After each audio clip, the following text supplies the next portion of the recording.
মুখ্যমন্ত্ৰী ডাঙৰীয়া, অসমখন এখন অতিথিপৰায়ণ দেশ আৰু এই অতিথিপৰায়ণ দেশত মাননীয় ৰাহুল গান্ধী ডাঙৰীয়া আহি ইয়াত ভাৰত জোড়ো যাত্ৰা কৰোঁতে আমাৰ অসমৰ কংগ্ৰেছৰ সভাপতি ভূপেন বৰা ডাঙৰীয়াক দুৰ্বৃত্তই ঘুচিয়াই নাকৰ পৰা তেজ উলিয়াই দিয়া কথাটো কিন্তু বৰ দুৰ্ভাগ্যজনক।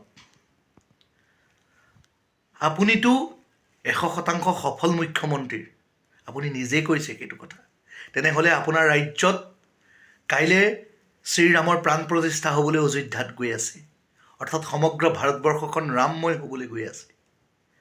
আৰু ৰামৰ দেশত এনেধৰণৰ অপ্ৰীতিকৰ ঘটনা ঘটাটো কিন্তু দুৰ্ভাগ্যজনক। আজি ৰাহুল গান্ধী ডাঙৰীয়াই ভাৰত জোড়ো যাত্ৰা কৰিবলৈ আহিছে।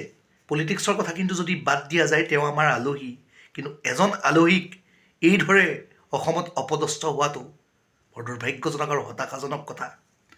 আৰু আপুনি অসমখনত ল' এণ্ড অৰ্ডাৰ মেইনটেইন কৰি অসমখনক সম্পূৰ্ণ শান্তিপূৰ্ণ ৰাজ্যলৈ ৰূপান্তৰকৰণ কৰিছে বুলি নিজেই কৈছে, কিন্তু আপোনাৰ এই শান্তিপূৰ্ণ ৰাজ্যত আজি বিশেষ কিছুমান দুৰ্বৃত্তই এনেধৰণৰ অপ্ৰীতিকৰ ঘটনা জামুগুৰি হাটত কৰাটো কিন্তু বৰ দুৰ্ভাগ্যজনক। মাননীয় মুখ্যমন্ত্ৰী ডাঙৰীয়া, আপোনালৈ অনুৰোধ, এনেকুৱা ধৰণৰ যাতে অপ্ৰীতিকৰ ঘটনা দুনাই নঘটে, কঠোৰ হাতেৰে ইয়াক দমন কৰক। আপুনি যদি আপোনাৰ জীৱনৰ জয়যাত্ৰা অব্যাহত ৰাখিব বিচাৰিছে, অসমৰ ৰাইজৰ পৰা যদি অবিৰতভাৱে আশীষ ধন্য হ'ব বিচাৰিছে, তেনেহ'লে এই অপ্ৰীতিকৰ ঘটনাসমূহক প্ৰতিৰোধ কৰক। ভাবিলে বেয়া লাগে, কাইলৈ ৰাম মন্দিৰৰ প্ৰাণ প্ৰতিষ্ঠা হ'বলৈ গৈ আছে, কিন্তু আজি ৰাহুল গান্ধী ডাঙৰীয়াই ইয়ালৈ আহি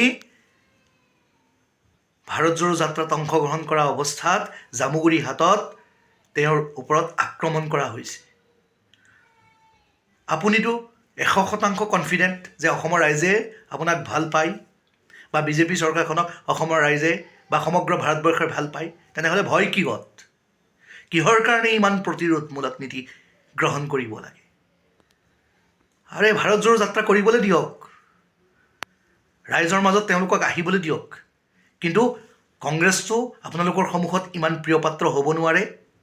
তেনেহ'লে এই ধৰণৰ অপ্ৰীতিকৰ পৰিস্থিতি কৰি এক প্ৰকাৰৰ দুৰ্বৃত্তই অসভ্যালি কৰাৰ কি প্ৰয়োজন আছে? আৰু অসমখনক হয়তো ভাৰতবৰ্ষৰ বেলেগ ৰাজ্যৰ মানুহে বহু ক্ষেত্ৰত বেলেগ ধৰণেই ভাবি লয়।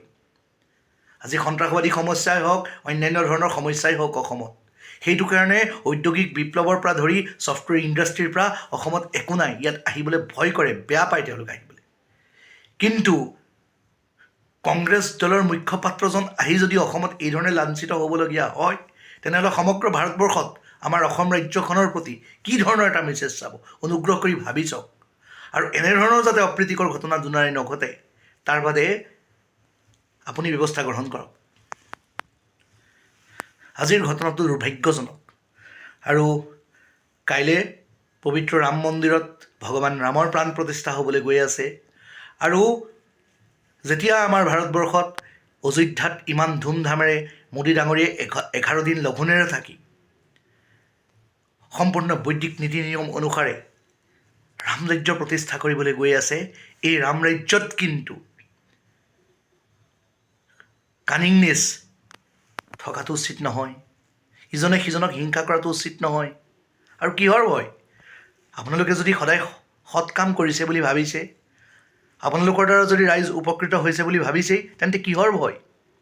যিমানেই বিৰোধী শক্তি নাহক কিয়, বিৰোধী শক্তিক তেওঁলোকৰ সৰ্বোচ্চ শক্তি প্ৰয়োগ কৰি যি কাৰ্য কৰিব বিচাৰে তাক কৰিবলৈ দিয়ক। তাক কঠোৰ হাতেৰে দমন কৰা উচিত নহয়। ৰাইজে যদি আপোনালোকক ভাল পায়, মোদী ডাঙৰীয়াক যদি ৰাইজে শ্ৰদ্ধা কৰে, তেনেহ'লে নিশ্চয়কৈ আপোনালোক পুনৰ জয়যুক্ত হ'ব।